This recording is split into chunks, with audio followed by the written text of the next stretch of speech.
জানেন কি বন্ধুরা, মাত্র 10 মিনিটের মধ্যেই বানিয়ে নেওয়া যাবে বাড়িতে সুস্বাদু ছানার এই মিল্ক সন্দেশ। আর জানেন কি, ছানার এই মিল্ক সন্দেশের পাক দিয়েই কিন্তু তৈরি হয় ছানার মিল্ক কেক এবং ছানার কাঁচাগোল্লা, যেটা আমরা কিন্তু দোকান থেকে কিনে খাই।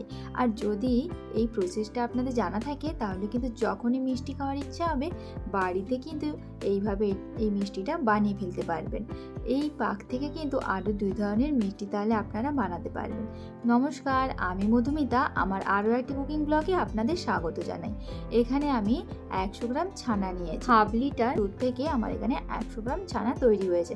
তারপর 10-12টা মতো গুড়ের বাতাসা আমি মিক্সিতে গ্রাইন্ড করে নিয়েছি, একটু গুড়ের ফ্লেভারটা দেওয়ার জন্য। এরপর হাত দিয়ে খুব ভালো করে ছানাটাকে মেখে নিচ্ছি। যে কোনো মিষ্টি তৈরির ক্ষেত্রে কিন্তু ছানাটাকে কিন্তু অবশ্যই ভালো করে মেখে নিতে হয়। এরপর এর মধ্যে আমি অ্যাড করলাম ওই গুঁড়ো করে রাখা গুড়ের বাতাসা দিয়েও কিন্তু আরও ভালো করে ছানাটাকে মেখে নিতে হবে। আর এই ছানাটা কিন্তু একদম স্মুথভাবে মাখার প্রয়োজন নেই, মোটামুটি একটু এটা মেখে নিতে হবে। যেহেতু এটা হচ্ছে মিল্ক সন্দেশ তৈরি হবে, তো একটু ছানাটা দেখবে একটু দানা দানা এমনিতেই থাকে। মিল্ক কেক বা ছানার যে কাঁচা লাড্ডু তোমরা খেয়েছো তো দেখবে সেটাতে একটু দানা দানা ভাব থাকে। তো এটাকে খুব বেশি স্মুথ করে কিন্তু আমি মাখিনি, মোটামুটি ধরুন ওই 2 মিনিট মতো এটাকে ভালো করে মেখে নিয়েছি। এরপর একটা ননস্টিকের প্যান নিয়ে তার মধ্যে মাখা ছানাটা দিয়ে দিলাম। তো ছানাটা একটা সময় এটাকে পাক দিতে দিতে দেখবেন যে এখানে গুড়ের বাতাসার যে রসটা সেটা কিন্তু সেপারেট হয়ে আসবে, ছানা এবং বাতাসার রসটা কিন্তু সেপারেট হয়ে আসবে এবং ছানাটা কিন্তু অনেকটা ঘন হয়ে আসবে, আর দেখবেন একটু দানা দানাও হয়ে এসছে।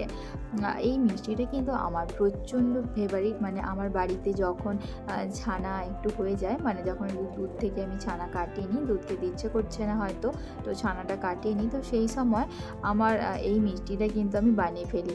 তো সেটা কিন্তু আমি বানাই চিনি দিয়ে, কিন্তু আজকে আমি আপনাদেরকে প্রথমবার গুড়ের বাতাসা দিয়ে এটা বানিয়ে দেখালাম, একটু গুড়ের ফ্লেভারটা দেওয়ার জন্যে।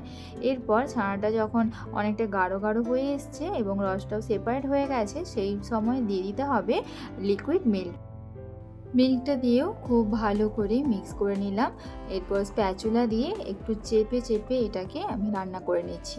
আর ঠিক ততক্ষণ পর্যন্ত এটাকে রান্না করবেন যতক্ষণ না ছানাটা একদম রসটা শুকিয়ে একদম গাঢ় হয়ে আসছে।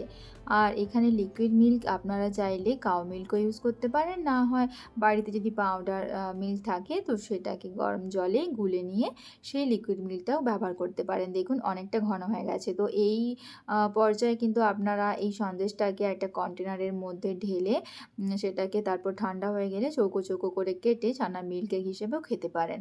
আর নামিয়ে নেওয়ার ঠিক একটু আগেই আমি এখানে অল্প আর একটু দুধ দিয়ে দিলাম এবং মিক্স করে নিয়ে আর এটাকে বেশি রান্না করব না।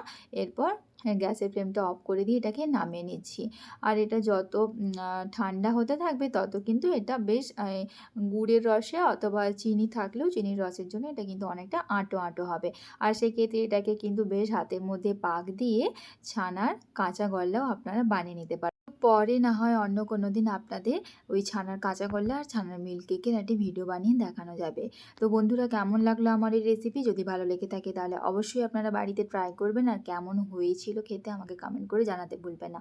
আর আমার পেজটি লাইক শেয়ার ফলো করে দেবেন আরও নতুন নতুন ভিডিওর জন্য। ভালো থাকবেন, সুস্থ থাকবেন, টাটা।